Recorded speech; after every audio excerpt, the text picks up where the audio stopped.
Former President Trump says he'll be arrested today. He's called on supporters to protest, but the Manhattan District Attorney's Office has yet to announce when or even if they're going to issue charges over alleged hush money payments and the cover-up of them. Let's take a step back to understand the potential charges Trump is facing. At the center of this, a $130,000 payment that Trump's former personal lawyer, Michael Cohen, made to adult film actor Stormy Daniels in 2016. The payment was made in exchange for Daniels' silence about an alleged affair with the former president. To be clear, the hush money payments themselves don't seem to be illegal, but prosecutors allege that when Trump's company paid Cohen back, those payments were wrongly labeled legal fees. Misclassifying expenses is illegal, in New York State. Trump has denied the affair with Daniels, and he calls the Manhattan DA's investigation a witch hunt. All of this as Trump seeks the 2024 Republican nomination for president. I'm getting major flashback vibes here. Joining us to discuss what a possible indictment could mean for the former president is Steve Clemons, founding editor-at-large of Semaphore, and Yahoo Finance's own Rick Newman. Steve, let's start with you here. First of all, the president says he could be indicted as soon as today. It seems like other reporting is indicating it would be tomorrow at the earliest. Are we falling into the Trump trap once again? Maybe just a little bit, but you got to give him credit for taking over the news cycle, for creating a dividing line for other GOP pretenders to the throne who would love to run for president, forcing them to say whether they're on his side or the side of, New York's district attorney. And so anticipating that some form of legal action might take place and that he might be in legal peril. Trump grabbed the headlines and, created real political peril for his opponents and created sympathy for himself nationally, regardless of whether it is true, which we now know is probably not likely true, that he would be arrested today. But that may come later in the week. What do I think? Yeah. Well, Trump looks like he's actually going to be wrong about the timing. It looks as if it's not going to happen today. So in one sense, he stole his own thunder by getting the date wrong. Let's say this does come later in the week. It's a huge political story because it would be the first time prosecutors have ever indicted a president or a former president. I think maybe the political analysis here is a little bit overblown, believe it or not. As you were reading this, giving the introduction, the background of this case, Julie, everybody who follows President Trump is familiar with this. There's really nothing new about it. So political analysts are very busy trying to figure out, does this help Trump? Does it hurt Trump? I think it's very likely to be a yawner to a lot of voters, believe it or not. It will be very interesting once it actually gets to the point of a trial, if it, assuming it gets to that point, and then does he actually get convicted? It would be quite salacious that Trump would have to testify under oath. I mean, that would be quite interesting. But until we get to that point, I feel like most voters are just like, what's new about this? The thing that is new is that it's a charge being resurfaced that is actually going to result apparently in a criminal charge. But there's a lot more to come that I think is going to be bigger than this. Steve, Trump and the name itself, the brand, whatever you want to call it, hasn't necessarily been successful in recent elections, whether it be the midterm, whether it be runoffs, or even the general election back in 2020. And so all of that considered, does this even make a dent in how his own party that he's looking to re-establish the attention, or at least the confidence of how they view him? Well, look, I am one who does not believe in underestimating former President Trump. So that's one element. I think the second element is far more people have sympathy with him potentially being a victim of a politically driven prosecution than do actually support President Trump. So the net ad for him by this drama is greater for him at this moment, and that could give him a boost. And as John Bolton said on CNN this weekend, John Bolton said, hey, we have to have one rule of law for everyone.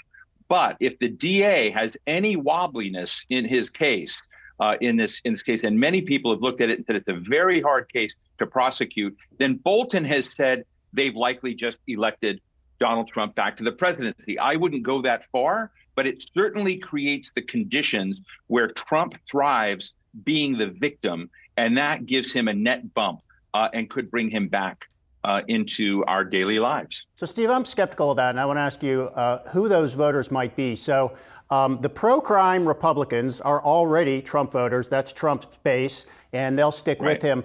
I mean, is it plausible that Trump would actually convert voters who are on the fence? You know, let's say they're on the fence. Maybe they were prior Trump voters. They said, no, I'm sick of the guy January 6th. He's just descended into this weird conspiracy land. Like, what kind of voter who would not have voted for Trump before might actually vote for him because he got indicted? It's a great point, Rick. But what I see out there right now is a regional divide of people not liking the New York system, versus, what may play in the South. It may solidify him in the South. And it creates a problem for those people who want to challenge Trump. Because as you know, within the party, Trump is polling at about 30%. He gets 30% everywhere in the Republican Party. Nobody else comes close to that. Not Rick DeSantis, not Nikki Haley, not Mike Pence. And so as they kind of look at that, and now he's created a challenge where he's said to them, you either need to decide you're with me in this legal challenge from New York, which is a political witch hunt again, or you're against me. And that runs the risk of diminishing their. So it's not the question of net value added this. It's a question of in 15 rounds, who's there with him? And is this an opportunity yet again for him to knock out and diminish others? Even though I agree with you, it's very hard to see how he adds up upon where he is. But if he's the flavor of ice cream that they get at the end of the day in their primary process because of the use of these sorts of moments, then I think he's stronger than you may think he is. So one point I think is worth making here is the 2024 election on the Republican side going to be only about Donald Trump and all the possible crimes he may have committed? Do Republicans care about anything else? Do they care about health care? Do they care about immigration? Do they care about crime? Or is this, I just think this is just a gigantic. I hope they would, but Rick, we've seen Steve. a lot. We've seen a lot of vapid campaigning. I'm all for issues. You and I both are. And I think I don't want to demean anyone in any political party, but I do think at the end of the day, Republican voters, what's that? I just said, why wouldn't you want to demean anyone in any political party? Well, because, basically, you got to say, hey, there are issues and then there are character issues. And what we see is less and less focus on issues like debt, like crime, like the economy, like global trade, all of the issues that Rick maybe at the state of education in America and on and on. And those do matter to a substantial portion of the electorate. But there's also this performative insanity that we see that more and more candidates are picking up to drive their candidacies that has nothing to do with issues and has other to do with invented drama, like maybe this moment. And I have to say, Donald Trump is the best at it. There's one name I don't think we've even mentioned thus far in this conversation, and that's Joe Biden, the guy who, if indeed you're correct and Trump gets, enough noise around him to get the nomination again, it seems the conversation on the other side is really centered around one person. And it's early, Steve, but does that person have a chance if we have another matchup? He said he does. Look, I think that Joe Biden has a lot of strengths. They've accomplished a lot, even in the last Congress. They've brought and marshaled a lot of things. For some reason, not a lot of it has seeped through to the American public where they realize it. I think it's going to be, a neck and neck race. I think Joe Biden has enormous strengths if he's able to pull it out. But I think there are substantial doubts in Biden as well on a lot of fronts that I don't want to get into. But I do think that that it's not a slam dunk for Biden if it's a matchup between Donald Trump and Joe Biden again. Biden was not a superhero candidate in 2020. He did win. Why did he win? Because he offered to bring normalcy back to the country.